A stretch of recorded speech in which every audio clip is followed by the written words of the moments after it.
Acidentes com animais peçonhentos como aranhas, escorpiões, serpentes e abelhas são comuns no Brasil. E não é à toa.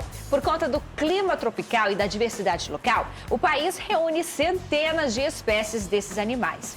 Segundo o Semetron, no ano passado foram 1.500 ocorrências em Rondônia, sendo 563 com cobra, 258 com escorpiões e 163 de aranhas. É por isso que Viver Bem de hoje dá dicas para você de casa de como agir em casos de acidentes com animais peçonhentos. Muito boa tarde, pessoal. Muito boa tarde, Marcos. Seja bem-vindo aqui ao nosso programa para a gente tratar deste tema. Afinal, acidentes com animais peçonhentos, como a gente já viu, são comuns aqui na nossa região. Tudo bem? Tudo bem, boa tarde. Agradecer por estar abrindo também esse espaço para a gente estar mostrando um pouco desses animais, tirando algumas dúvidas, falando sobre crendices e entre outros. O Marcos Fernandes, que é biólogo e é voluntário, inclusive realiza um trabalho voluntário aqui na nossa região, para a gente começar a entender esse assunto de hoje. Marcos, o que são os animais peçonhentos? Então, beleza, vamos por parte então, vamos separar os grupos então. Animais peçonhentos, vamos falar do grupo das serpentes. Das serpentes, os grupos peçonhentos são 4 gêneros que é conhecido no Brasil, que é o gênero Bothrops, a jararaca, é o gênero Lachesis, que é a pico de jaca, ou surucucu pico de jaca, o gênero Elapídico, que são as corais verdadeiras, e o gênero Crotalo, que são as cascavéis. Esses animais desenvolveram uma dentição especializada em injetar veneno sob pressão no momento em que morde. Por isso esses bichos são chamados de animais peçonhentos, porque eles precisam ter uma dentição especializada para estar injetando veneno após a mordida na possível vítima, na possível presa. Todo animal peçonhento é venenoso? Então, sim. Na verdade, bem lá no fundo mesmo, venenoso e peçonhento é a mesma coisa. Porém, vamos dividir de novo grupos também. Por exemplo, essa serpente aqui é conhecida popularmente como pico de jaca ou surucucu pico de jaca. Na verdade, ela é um Lachesis muta, nome científico desse bicho. Essa aqui é um animal bastante peçonhento, conhecido aqui da nossa região amazônica. Assim também como essa espécie aqui, a jararaca, também que é endêmica da nossa região. Esse animal também aqui é um animal peçonhento. Diferentemente dessa aqui, que é uma sucuri, que é um animal da família da boíde, da família das jiboias. Essa outra aqui também é um animal peçonhento também. Essa aqui é um grupo elapídico, que é uma coral verdadeira. Esses são os animais peçonhentos. Dessa cobra maior aí, você consegue mostrar onde é que está a peçonha? Então, se não dá para mostrar especificamente a peçonha, porque com o tempo essa peçonha, esse veneno vai degradando, porque esse bicho já está há muito tempo conservado aqui no álcool. Mas fica em glândulas aqui, nessa região da cabeça, a glândula de veneno. E cada animal esses animais peçonhentos, eles têm uma dentição que a gente chama de dentição solenóglifa. É uma dentição especializada em injetar a peçonha, o veneno, no momento da mordida. Hoje você realiza um trabalho voluntário, né? Explica pra gente como é que funciona. Verdade, eu faço um trabalho voluntário com as comunidades, fazendo resgate de animais como um todos, desde mamíferos até serpentes. Mamíferos como tamanduá, gambá, tatus, preguiças, animais do grupo dos aracnídeos, escorpiões e aranha, e animais também do grupo das serpentes. Que tipo de animal que é mais comum quando as pessoas te chamam? Então, o mais comum entre esses que eu falei são as serpentes. As serpentes são os bichos mais comuns, na qual eu recebo mais chamado para realizar o resgate desses bichos. Porém, gente, que até já está pedindo desculpa para as pessoas que eu não consigo atender todo mundo, porque eu faço esse trabalho voluntário e nem sempre dá para atender todo mundo. Então, eu peço até se as pessoas que estiverem assistindo quiserem ajudar, quiserem patrocinar, a gente agradece muito, porque a gente não consegue atender todo mundo, porque eu realizo um trabalho voluntário. E voluntário, Renata, a gente já sabe, muitas vezes a gente tem que estar arcando com as despesas e nem sempre dá para atender todo mundo. O Brasil ele possui hoje 75 gêneros de serpentes e cobras, né? Totalizando cerca de 320 espécies. Quais são, na nossa região, as mais comuns, Marcos, entre essa gama de espécies de cobras? Tá. Esses números já foram atualizados. Hoje já se sabe que existe 380 espécies de serpentes registradas e conhecidas no Brasil. Porque como a Amazônia é muito grande, a diversidade de fauna é muito grande, então todo ano os cientistas estão fazendo novas descobertas. Mas, voltando ao assunto, a mais comum, né, na nossa região, Isso. as mais comuns da nossa região, do grupo das serpentes peçonhentas, é essa aqui, Que é uma... surucucu pico de jaca, é a Lachesis nuta. Essa aqui, que é do grupo elapídico, que é uma coral verdadeira. Esse bicho é uma Micrurus surinamense, esse animal chega a 1,40 m, tem na sua peçonha uma alta toxicidade. Essa aqui, que são as botrópes, que são as jararacas. E a cascavel, não tenho ela aqui, mas também tem relatos dela aqui em Rondônia. Rondônia tem todos os 4 gêneros. Então, a gente percebe até uma coloração um pouquinho diferente, né? Aqui, já que é uma foto ela na natureza. Essa é a surucucu. Isso, essa é a surucucu pico de jaca. Ela recebeu esse apelido, Renato, olha só que interessante, uma curiosidade aqui, ó. Ela recebeu esse apelido devido à sua escama ser bastante áspera aqui na porção dorsal aqui. Lembra a casca da jaca. E lembra a casca da jaca, isso mesmo. Ah. Lembra a casca da jaca. Certo. E quais regiões do corpo costumam ser mais comuns o ataque desses animais? 80% do joelho para baixo, Renato. 80% dos acidentes orfídicos são do joelho para baixo. Os outros 20% é distribuído no corpo, sendo que a maioria está na mão. Às vezes a pessoa vai sentar e apoia a mão, ou está andando em algum lugar, escora no barranco. Então, as outras porcentagens se dividem nessa parte. É picada ou é mordida? Então, para as serpentes não peçonhentas, é mordida. Para as serpentes peçonhentas, como essas que eu acabei de citar, é picada, porque ela faz esse movimento. Ela dá o bote, pica e volta. As serpentes constritoras, por exemplo, como as da família boídeo, elas mordem, porque elas precisam morder para segurar a presa, se enrolar para matar o animal por constrição, para em seguida se alimentar, como todo ser vivo. E o que fazer ao encontrar um animal desses em casa? Você vai saber depois do intervalo, que é bem breve. Não saia daí.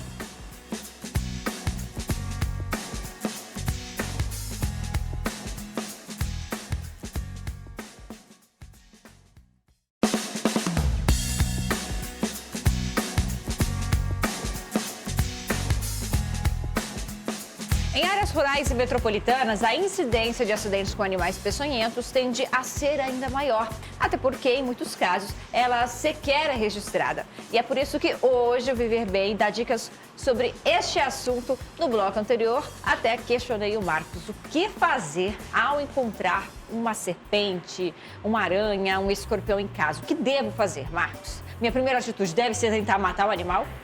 Não. A primeira atitude é não matem o animal. Ligue sempre para o profissional, ligue sempre para o biólogo para ir lá fazer o resgate desse bicho. A primeira atitude é não matar o animal. Tira uma foto, manda no aplicativo, hoje é muito fácil para a gente ir tentando explicar, vendo se é peçonhento ou não. Segundo é chamar mesmo a gente, para a gente ir até lá o local para estar fazendo o resgate do bicho, porque a gente tem o prazer de devolver esses bichos para a natureza, preferencialmente vivos. Não devo tentar capturá-lo. Não deve tentar capturar, não deve manusear esses animais em hipótese alguma, jamais. Nunca já manuseie um animal se você não tiver o conhecimento. Quais são as serpentes mais venenosas? E o veneno dessas serpentes, eles são capazes de levar ao óbito? Tá. Aqui para nossa região de Rondônia, a mais peçonhenta, a que tem uma ação de maior intensidade no ser humano quando essa pessoa é picada, são o grupo dos elapídicos, que é a coral verdadeira. A coral verdadeira é a mais venenosa que a gente tem aqui na nossa região. É porque, além de outras ações, ela tem uma ação no seu veneno neurotóxica. Então, essa aqui, por exemplo, é uma coral verdadeira. Não se engane pelos tamanhos. Essas duas aqui também são corais verdadeiras, mas o tamanho... Não se engane com o tamanho, a alta toxicidade é a mesma. Você pode mostrar ali ela próxima à maior para a gente ter uma noção das pequenas, das corais? Ambas corais aí, então, são verdadeiras, independente do tamanho. Porque às vezes a gente vê uma coral pequena, acha que não é a coral verdadeira, mas pode ser. Pode ser. Uma outra coisa importante também, Renato, que você falou, não tente identificar esses bichos, não perca tempo, porque existe aí um ditado popular, né? Vermelho e preto tenha cuidado. Essas coisas não se utiliza mais como regra hoje, porque existe uma coral que tem o corpo totalmente negro, como essa, com pintas que circulam o corpo. Você olha para aquilo e fala, isso não é uma coral, e é. Uhum. Quais as reações em caso de ataque? Qual é a reação do corpo humano em caso de ataque? Tá, vamos separar os grupos de novo. Depende da serpente. Por exemplo, a ação do veneno da jararaca e da surucucu pico de jaca são idênticas. São idênticas, Renata. As reações: inchaço no local, um edema bastante elevado, vermelhidão na pele, acompanhado ou não de bolhas, isso depende do tempo que a pessoa foi picado, dores intensas. Então, são semelhantes, o da jararaca e o da surucucu, pico de jaca. Acontece que a pico de jaca tem um quê a mais, ela apresenta também uma ação neurotóxica na pessoa. Por exemplo, a pessoa chegou lá picada lá no pronto atendimento e não sabe qual foi o animal. As características são as mesmas. Porém, se o profissional for treinado, já estiver trabalhando nesse segmento, ele já vai saber. Porque a pessoa que é picada por esse animal aqui, pela surucucu, pico de jaca, ela apresenta uma ação neurotóxica, Renata, que age nessa musculatura do rosto, na qual a pálpebra da pessoa cai, a pessoa consegue focar aqui, ó. A pessoa tenta abrir o olho, a pálpebra cai, a pessoa tenta abrir o olho e fica assim, ó, querendo abrir o olho com aquela cara assim de sonolento. Essa é uma das características da ação do veneno dessa aqui. Se a pessoa foi picada e não sabe qual foi, as características ajudam muito no momento do atendimento. E não são só cobras, né? A gente separou também aqui alguns tipos de escorpiões para falar também, porque também temos escorpiões venenosos aqui na nossa região, né, Marcos? Olha só, eu queria que você comentasse em cima dessa imagem. Sim. Desses escorpiões aí, o mais perigoso, o de importância médica é o Titius cerulatus, que é o escorpião amarelo, que está mais concentrado lá para o norte, aliás, lá para o nordeste, centro-oeste, aquela região ali. O Titius cerulatus, mais perigoso. E o Titius baiensis, que é aquele mais marronzinho ali, o escorpião marrom. Aqui para nossa região é o Titius metuendus, ou o Titius obscuro, que é aquele negro ali também, que também é muito peçonhento, que pode evoluir se a pessoa for picada a óbito. Principalmente se a pessoa tiver esses fatores predispostos, tipo se for criança, idosa ou pessoas imunodeficientes. E a gente ainda tem as aranhas, né, na nossa região. As aranhas também. As aranhas de interesse médico também, Renata, existe 3 gêneros, que é o gênero Latrodextro, que é a aranha marrom, o gênero Foneutra, que é a aranha armadeira, que a gente até mostrou. Então essas duas é de mais importância médica. A que causa mais acidente e mais perigosa, que deve ter mais atenção, é a Foneutra, é a aranha armadeira. Inclusive, uma das ações do veneno da aranha armadeira, para as pessoas que talvez não saibam ainda, a pessoa picada por esse bicho, dependendo do tempo, quando ela chega no ponto de atendimento, ela chega com um quadro que a gente chama de priapismo, que é a ereção do pênis da pessoa. A pessoa fica com o pênis ereto por várias horas, porém é uma ereção dolorida, não é acompanhado de desejo sexual. Essa é uma das características se a pessoa for picada por uma aranha armadeira. O quadro clínico dos animais domésticos, normalmente a gente sabe que esses acidentes também podem acontecer na zona rural, com cachorro, com os próprios animais ali. Sim, da zona rural. Verdade. O quadro clínico do animal é semelhante ao quadro clínico do ser humano? Boa, Renata. A ação do veneno é a mesma.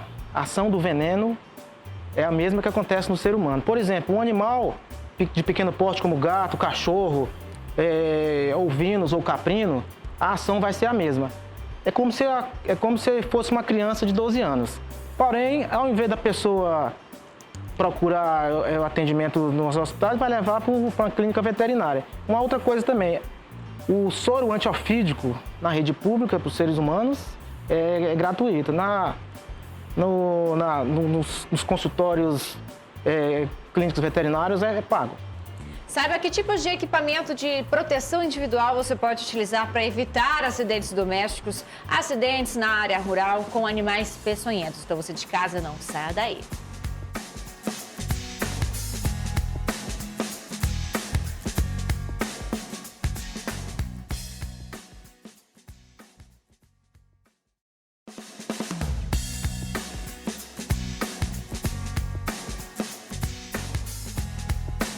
Segundo o Semetron, no ano passado foram 1.500 ocorrências com animais peçonhentos em Rondônia. Como agir em casos como esse? É por isso que a gente continua o nosso bate-papo aqui com o Marcos Fernandes, que é biólogo, convidado do Viver Bem. E é por isso também que nós fomos até o Semetron saber como é que funcionam as medidas de atendimento e de primeiros socorros em casos de ataques de animais peçonhentos. O Semetron é o Centro de Medicina Tropical de Rondônia, responsável em prestar assistência a pessoas que sofreram um acidente por animais peçonhentos. No Brasil se registram cerca de 20 mil casos de acidente ofídico por ano. Aqui na nossa região, por nós sermos um estado basicamente agropecuário, nós temos um elevado número de casos. Uma pessoa é picada aqui em Porto Velho e região, ela pode procurar imediatamente o Semetron. No interior, as pessoas vão procurar as cidades polos. O que eu oriento, procure a unidade da sua cidade, o pronto-socorro da sua cidade. Você será encaminhado para a cidade onde tem soro mais próxima. No último trimestre de 2019, houve o registro de 189 casos apenas no Semetron. Aqui em Rondônia, a cobra mais comum é a jararaca, né? Chega a 80% dos nossos acidentes são por jararaca. Esse acidente ele é bem característico, ele está associado a um edema, um inchaço no local da picada, muita dor e a presença de alguns sangramentos. O inverno amazônico é o período de maior risco, podendo até triplicar o número de vítimas. Somente em dezembro já foram 23 casos. Por quê? Porque chove demais, as tocas das cobras elas inundam e as cobras acabam saindo em busca de abrigo e de alimento. E se acontecer o acidente, saiba como reagir. As pessoas costumam, quando elas são picadas de cobra, amarrar o membro um pouco acima da picada. Essa prática é muito prejudicial. Além dela não conter o veneno, não adianta amarrar e faz com que aquela área que está amarrada sofra uma privação de oxigênio e pode levar até uma amputação. Outra prática comum aqui em Rondônia, as pessoas cortam o lugar da picada e sugam na tentativa de tirar o veneno. Isso também não é eficaz. Nós preferimos lave com água e sabão, procure a unidade mais próxima, que é o melhor que você tem a fazer.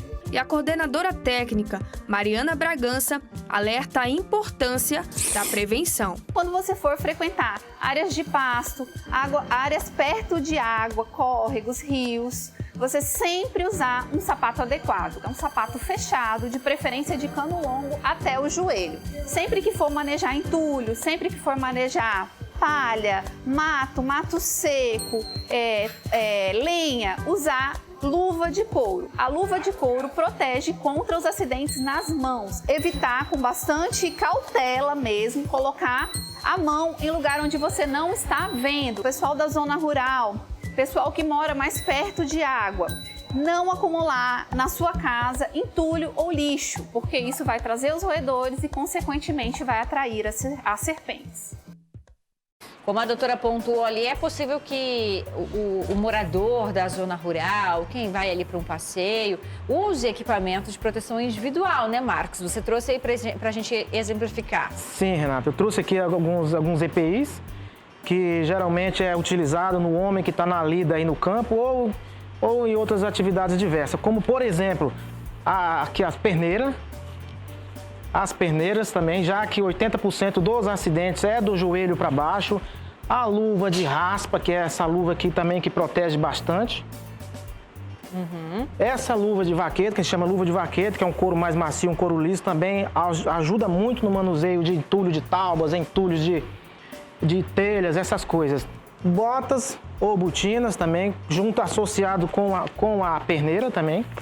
E essa bota de borracha aqui de cano longo também, que ajuda bastante a prevenir acidente com esses animais para a pessoa que está na lida no campo. Porque aí são até materiais específicos, né? Que conforme a mordida do animal não vai rasgar e não vai atingir a pele.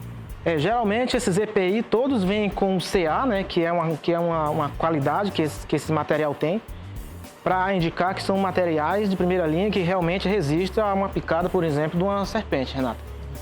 Hoje você trouxe uma cobra viva também, né? Para a gente mostrar aqui no programa e falar até sobre algumas crenças populares. Por exemplo, essa é uma Por exemplo, essa aqui, na tela não está viva, mas eu estou mostrando ela aqui só por um simples fato. As pessoas, às vezes, por falta de conhecimento, confundem esses bichos com jararaca e acabam matando. Então, gente, não matem. Chame o profissional para a gente estar indo lá fazer o resgate desses bichos. Quando a gente não fala não mata, é porque tem uma importância para o equilíbrio ambiental, né? Essa aqui é a mais comum do que eu resgato aí. Não se deve... Exatamente, Renato. Gostei do ponto aí. As serpentes, gente, existem medicamentos, fármacos aí que são feitos a partir de veneno de serpentes. Então, elas salvam vidas. Essa é uma? Essa aqui é uma jiboia, ela não é venenosa e nem peçonhenta.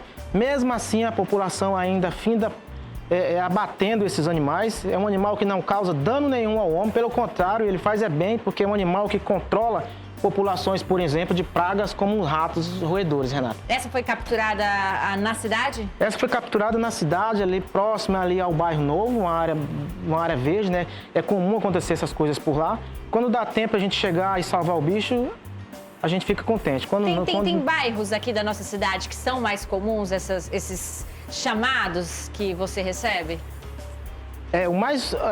As regiões de Porto Velho que eu mais vou é aquela região aqui da Zona Leste ali, Jardim Santana, Socialista, Bairro Novo, aqui o bairro Aeroclube, são esses lugares mais próximos a áreas verdes mesmo. Eu queria que você deixasse o seu contato, Marcos, o seu perfil no Instagram, também os seus agradecimentos. E claro, né, muito obrigada por estar aqui com a gente para trazer tudo isso, todo esse tipo de conhecimento aqui para o nosso programa. Sim, Renata, eu quero agradecer também por essa oportunidade, por estar levando um pouco mais de conhecimento à população. Só lembrando, deixa eu guardar ela aqui, porque ela ela não está achando legal essa iluminação toda aqui. Ela sente, né? Gente, não mate esses bichos, chame, ligue, pode estar ligando para o 9931 2229 ou lá no meu Instagram também, Marcos Fernandes 8128, tudo junto, que a gente vai estar indo lá resgatar esses animais, não matem, procure sempre um profissional da área e nunca, jamais manuseie um animal dessa natureza se você não tiver o conhecimento. Quero agradecer também ao meu amigo, seu Daniel, lá do Rei da Borracha, que nos cedeu aqui esses EPIs para a gente estar mostrando aqui para as pessoas que estão na lida no campo aí, tá sempre se prevenindo com esses EPIs. Tá certo. Se você de casa quiser rever o tema de hoje ou mostrar para alguém, compartilhar com alguém, é só acessar o nosso canal no YouTube, canal SIC TV. Todos os episódios do programa estão disponíveis lá. A você, um ótimo fim de semana. Semana que vem nós estamos de volta com um novo tema. Tchau, gente!